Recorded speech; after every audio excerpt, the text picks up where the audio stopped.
जय हिंद दोस्तों, IAS study track और self study classes with Sumit Jain YouTube channel में आप सभी का बहुत बहुत स्वागत है। दोस्तों आज हम यहाँ पर पढ़ने वाले हैं पर्यावरण के बहुत ही महत्वपूर्ण प्रश्न। आप अगर वर्ग 3 जो एमपी टेट है वर्ग 3 का एग्जाम दे रहे हैं या उसकी तैयारी कर रहे हैं या अन्य एमपीपीएससी यूपीपीएससी आदि की तैयारी कर रहे हैं दोस्तों, तो उसके लिए पर्यावरण के बहुत ही महत्वपूर्ण प्रश्नों का यहाँ पर हमने संकलन किया है जो कि आपकी परीक्षा के लिए बहुत ही महत्वपूर्ण हो सकते हैं। तो चलिए आज स्टार्ट करते हैं आज का ये वीडियो।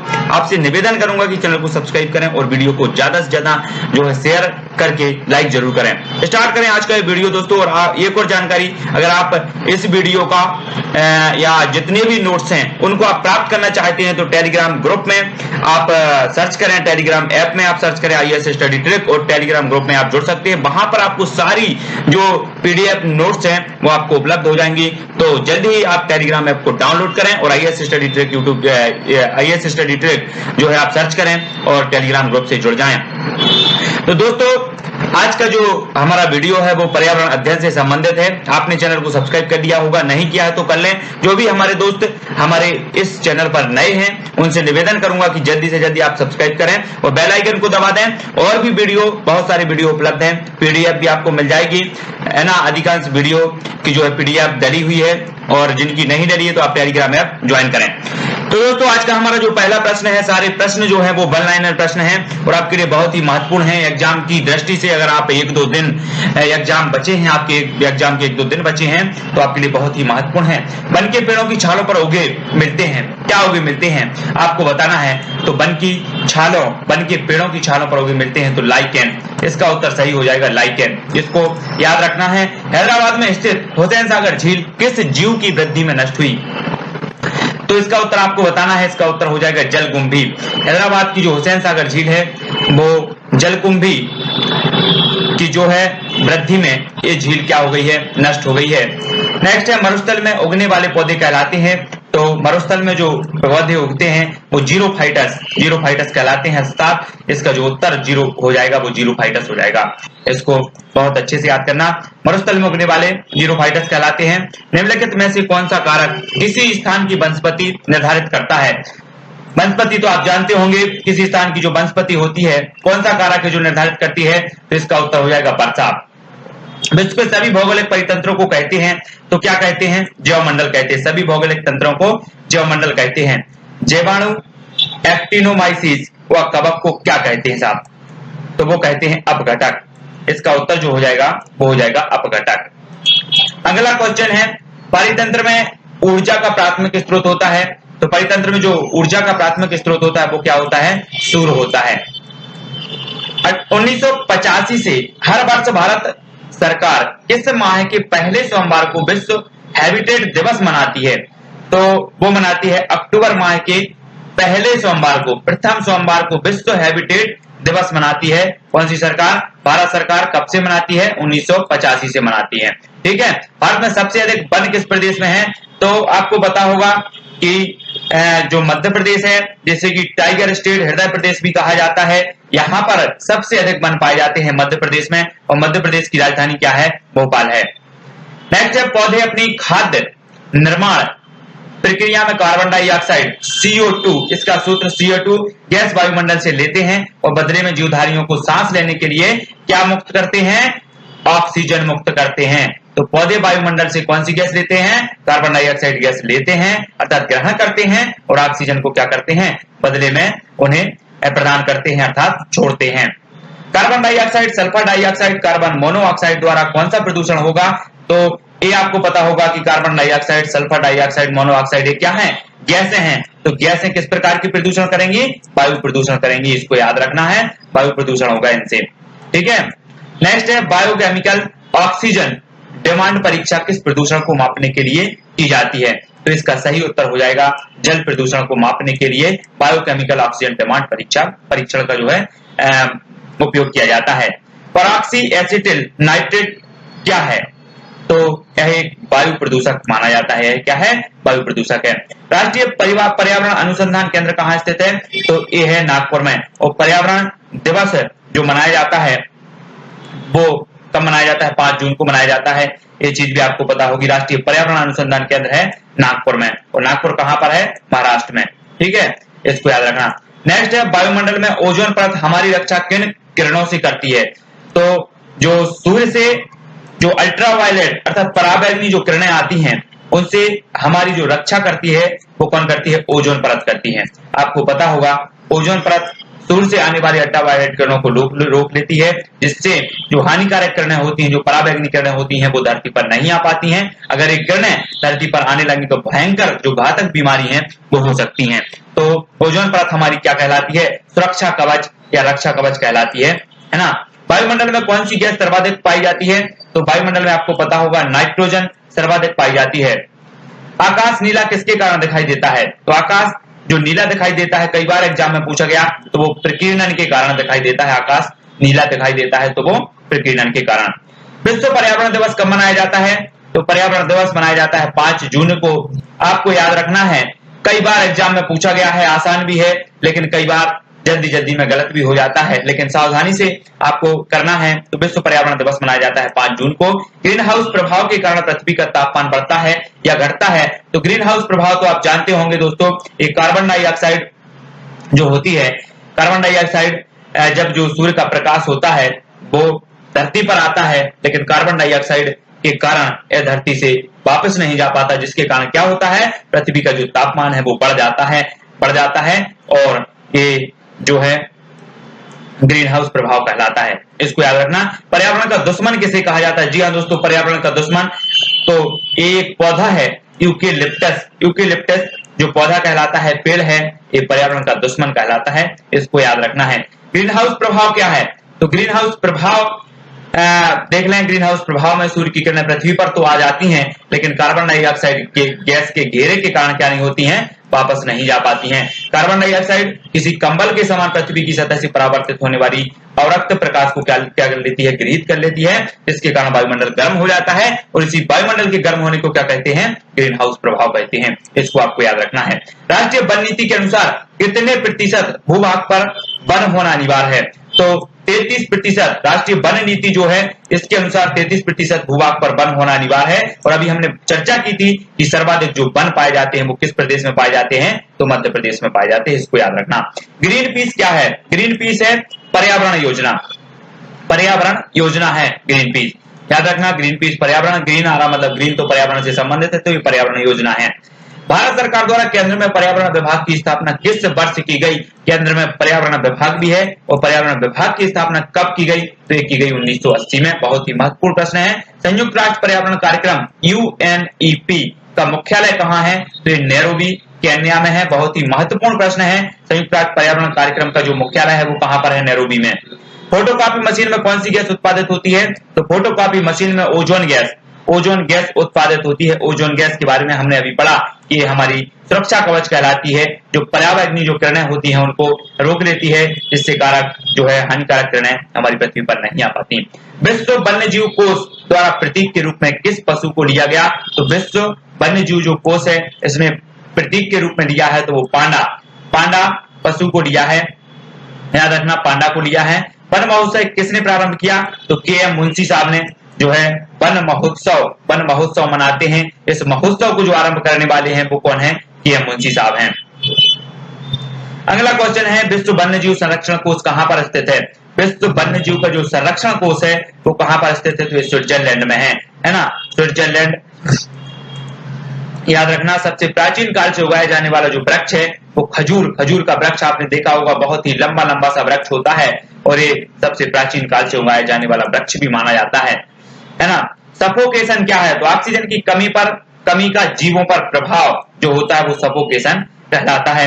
जलवायु परिवर्तन में किन गैसों की भूमिका होती है? तो ग्रीन हाउस गैसों की भूमिका होती है जलवायु परिवर्तन में। इसको याद रखना है।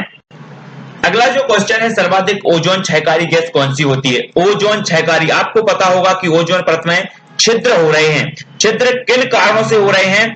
तो सर्वाधिक जो गैस है ओजोन परत में छिद्र करने की जो सर्वाधिक प्रभावकारी मानी जाती है तो वो CFC अर्थात क्लोरोफ्लोरोकार्बन जो है एक गैस मानी जाती है। ओजोन परत को क्षय करने में इसकी महत्वपूर्ण भूमिका है। और आपको पता होगा कि बहुत सारे ऐसे संसाधन है जिनसे क्लोरोफ्लोरोकार्बन CFC गैस उत्सर्जित होती है और ओजोन परत क्या हो रही है? क्षय, ओजोन परत का क्षय हो रहा है।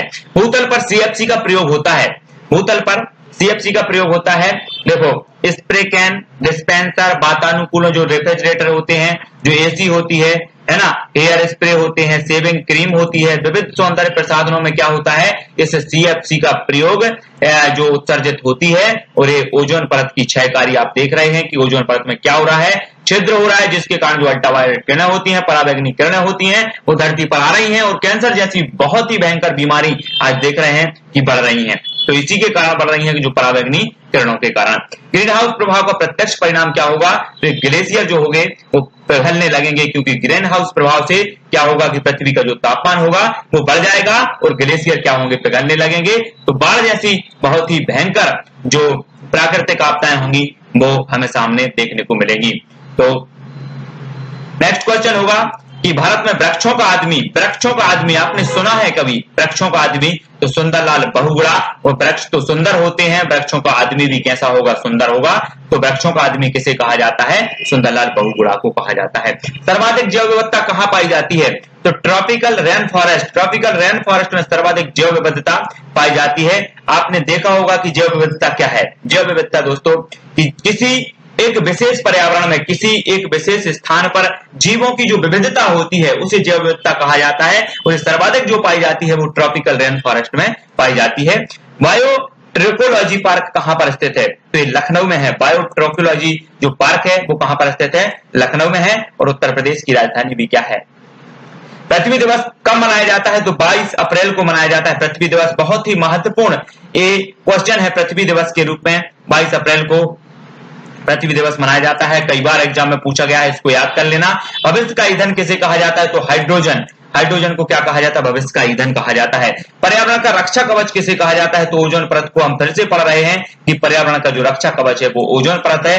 और ओजोन परत जो है किन किरणों को रोकती है वो तो आपको पता ही है। रेड डाटा बुक का संबंध किससे है, तो विलुप्त संकटग्रस्त जीव हैं, जो जीवधारी हैं, जो प्रजाति हैं, जो विलुप्ति के कगार पर हैं, उन्हें रेड डाटा बुक में जो है वर्णित किया जाता है ना। तो रेड डाटा बुक जो संबंध है वो विलुप्त प्रजातियों से संबंधित है, विलुप्त जीवों से संबंधित है, इसको याद रखना है।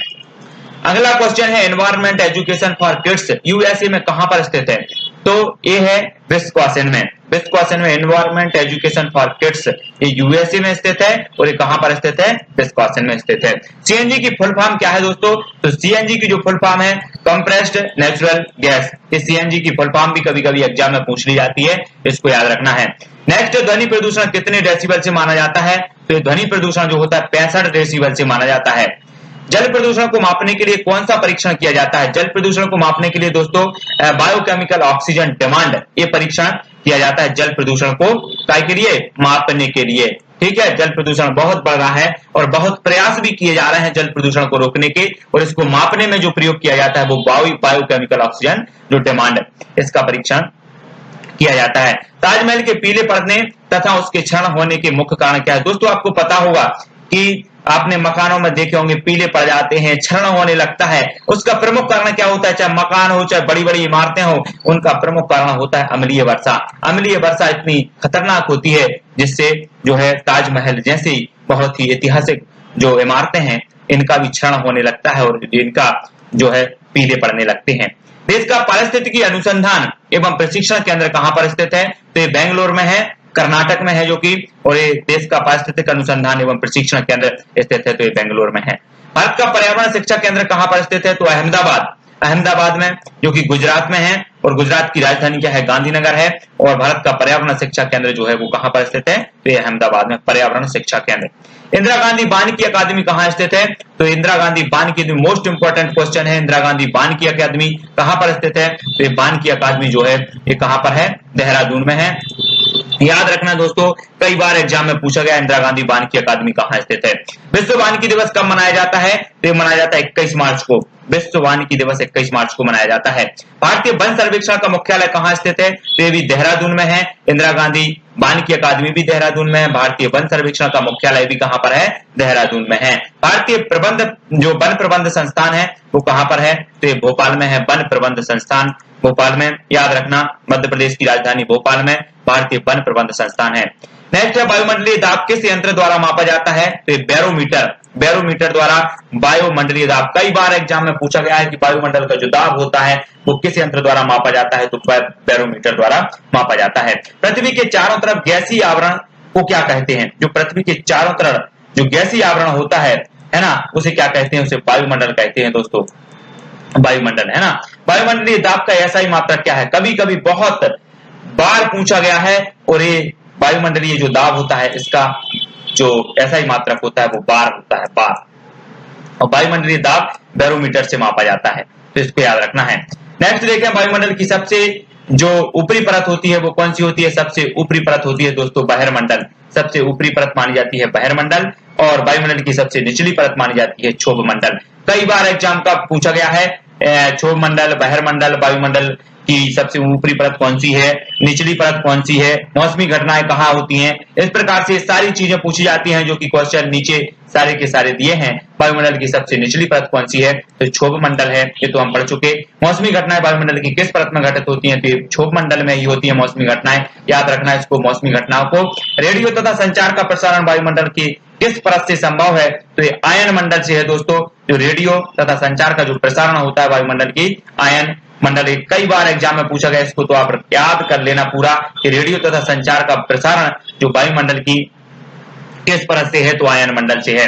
वायुयान वायुमंडल की किस परत में उड़ते हैं? समताप मंडल में उड़ते हैं। ये जितने भी क्वेश्चन मैंने बताए हैं ये वाले बहुत ही महत्वपूर्ण है और कई बार एग्जाम में पूछे गए हैं। वायुयान वायुमंडल के किस परत में उड़ते हैं? तो समताप मंडल में उड़ते हैं, है ना। समताप मंडल में, क्योंकि सम जगह चाहिए पड़ती है वायुयान को उड़ने में, तो समताप मंडल इस प्रकार से याद भी कर लेंगे। भारत में सर्वाधिक वर्षा किससे होती है? तो दक्षिण पश्चिम मानसून से होती है, भारत में सर्वाधिक वर्षा होती है। और ओजोन परत मापने की इकाई कौन सी है? तो डॉप्सन, डॉप्सन ओजोन परत को मापने की जो है इकाई मानी जाती है, डॉप्सन। भारत में सबसे पहले मानसून किस राज्य में आता है? तो आपको पता ही होगा पहले से, केरल में आता है सबसे पहले मानसून, केरल में। और पृथ्वी के ताप को बनाए रखता है तो कौन? CO2 अर्थात जो है कार्बन डाइऑक्साइड और जल वाष्प पृथ्वी के ताप को बनाए रखती है, और कार्बन डाइऑक्साइड जो गैस है वो ग्रीन हाउस प्रभाव में सबसे प्रभावी होती है, कार्बन डाइऑक्साइड। भूमंडल के कितने प्रतिशत भाग पर जल है? तो 71% भाग पर जल है भूमंडल के, ये भी आपको याद रखना है। वायुमंडल में विद्यमान अक्रिय गैस कौन सी है? अक्रिय गैस और सक्रिय गैस रहती है, तो अक्रिय गैस कौन सी है? Argon gas. ये वायुमंडल में विद्यमान है लेकिन ये अक्रिय गैस है। वातावरण तथा जीवमंडल के बीच का संबंध क्या कहलाता है? तो पारिस्थितिकी कहलाता है। वायुमंडल, वातावरण तथा जीवमंडल के जो बीच का संबंध होता है वो क्या कहलाता है? पारिस्थितिकी कहता है। बहुत ही इंपॉर्टेंट क्वेश्चन है, पारिस्थितिकी कहलाता है। ग्रीन हाउस गैसें कौन कौन सी हैं? तो CO2, NO2, CH4 और CFC, ये ग्रीन हाउस गैसें कहलाती हैं। अधिकतम वर्षा कहां पर होती है? तो विषुवतीय क्षेत्रों में अधिकतम वर्षा होती है दोस्तों, ये याद रखना। विषुवतीय क्षेत्र मतलब मध्य जो क्षेत्र होता है वहां पर अधिकतम वर्षा होती है। न्यूनतम वर्षा कहां पर होती है? तो ध्रुवीय क्षेत्रों में। ध्रुवीय जो क्षेत्र होते हैं, जो ध्रुव होते हैं, उत्तरी ध्रुव, दक्षिण ध्रुव, आपने पढ़े होंगे, और न्यूनतम वर्षा यहीं पर होती है ध्रुवीय क्षेत्रों में। महासागरों की औसत गहराई कितनी होती है? तो इसका उत्तर हो जाएगा 4000 मीटर महासागरों की जो औसत गहराई होती है। वायुमंडल में जल वाष्प की मात्रा कितनी है? तो 0 से 4% जो है ये मानी जाती है। सौर विकिरण का कितना प्रतिशत भाग पृथ्वी पर पहुंचता है? तो जो सौर विकिरण होता है उसका 51% भाग ही पृथ्वी पर पहुंचता है। समुद्री जल में पाया जाता है सोडियम क्लोराइड। सोडियम क्लोराइड पाया जाता है, इसलिए क्या होता है? समुद्री जल खारा होता है, सोडियम क्लोराइड पाया जाता है। पछुआ हवा को क्या कहते हैं? गरजता चालीसा कहते हैं। इंपॉर्टेंट क्वेश्चन है, इसको याद रखना। पछुआ हवा को गरजता चालीसा भी कहा जाता है। समुद्री जल की औसत जो लवणता कितने प्रतिशत होती है? तो ये 35% होती है। ओजोन परत को नष्ट करने वाली गैस कौन सी है? तो आपको पता ही होगा, CFC ओजोन परत को नष्ट करने वाली गैस है, जिसे कि क्लोरोफ्लोरोकार्बन कहा जाता है। हमारा अगला क्वेश्चन है दोस्तों कि जाड़े के दिनों में वर्षा कहाँ होती है? तो तमिलनाडु के तटीय जो भाग होते हैं वहां पर जाड़े के दिनों में भी लौटते मानसून से वर्षा होती है। फेरल का नियम किससे संबंधित है? तो पवनों की दिशा से संबंधित है फेरल का नियम। सेल, कोयला और चूना पत्थर है, क्या है? सोडियम अवसादी चट्टाने, है ना। सेडिमेंटरी रॉक, सेल, कोयला और चूना पत्थर है अवसादी चट्टानों के उदाहरण है। ग्रेनाइट और बेसाल्ट है, तो आग्नेय चट्टानों के उदाहरण ग्रेनाइट और बेसाल्ट। अगला क्वेश्चन देखते हैं। अगला क्वेश्चन है कि जल राशि का कितना भाग जल स्वच्छ है? ये 2.5% स्वच्छ जल है। स्लेट और संगमरमर है, स्लेट और संगमरमर क्या है? रूपांतरित चट्टान है। स्लेट और संगमरमर रूपांतरित चट्टानें हैं, पछुआ हवाओं के कारण होती है, चक्रवाती वर्षा होती है पछुआ हवाओं के कारण।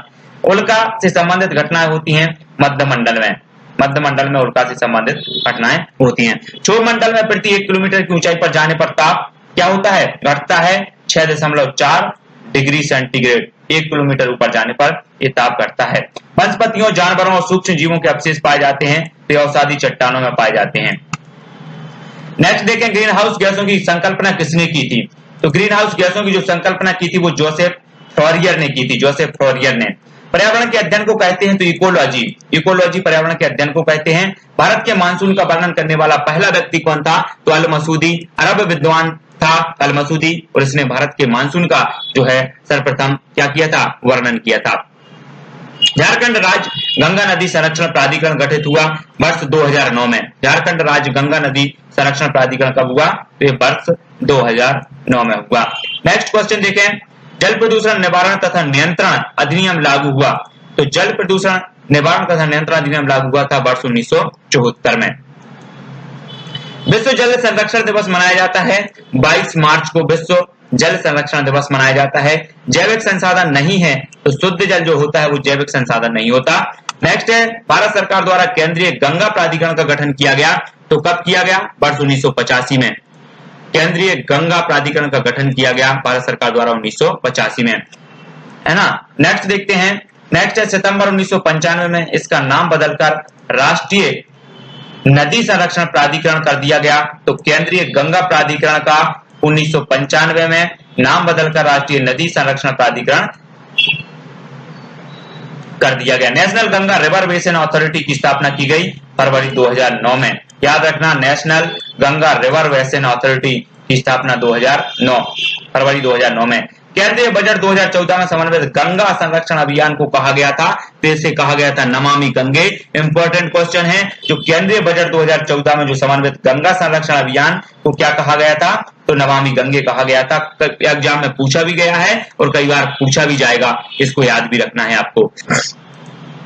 राष्ट्रीय गंगा नदी बेसिन प्राधिकरण का गठन किया गया है फरवरी 2009 में। राष्ट्रीय गंगा नदी बेसिन प्राधिकरण का जो गठन किया गया वो फरवरी 2009 में किया गया, है ना। और एनजीबीआरए का लक्ष्य है कि गंगा को उसमें प्रवाहित होने वाले औद्योगिक अपशिष्ट व अवशोषित सीवेज जल से मुक्ति दिला दी जाए। तो कब तक? वर्ष 2020 तक। वर्ष 2009 में भारत में स्वच्छ गंगा के लिए स्थापित किया गया, क्या किया गया? राष्ट्रीय गंगा नदी तलहटी प्राधिकरण।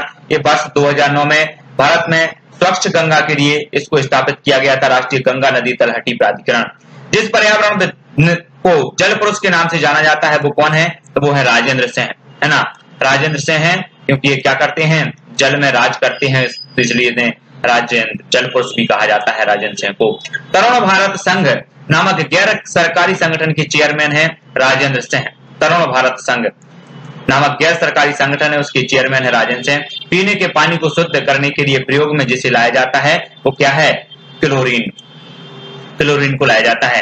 रेगिस्तान में पाए जाने वाले पौधों की पत्तियां जल हानि को रोकने के लिए प्राय बदल जाती हैं, कांटों में बदल जाती हैं। याद रखना, जल हानि को रोकने के लिए प्राय कांटों में बदल जाती हैं। गंगा नदी डॉल्फिन की समष्टि में हिरास के लिए शिकार, चोरी के अलावा और क्या संभव कारण है? तो नदियों पर बांधों और बैराजों का निर्माण, संयोग से मछली पकड़ने के जालों में फंस जाना, नदियों के आसपास की फसल खेतों में संलिप्त, उर्वरकों और अन्य कृषि रसायनों का इस्तेमाल, ये जो है बहुत ही महत्वपूर्ण जो है कारण माने जाते हैं इसके। तो दोस्तों यहाँ पर हमने बहुत ही महत्वपूर्ण लगभग यहाँ पर हमने 100 या 125 प्रश्नों पर यहाँ पर चर्चा की है। और ये प्रश्न जो है बहुत ही महत्वपूर्ण है किसी भी एग्जाम के लिए।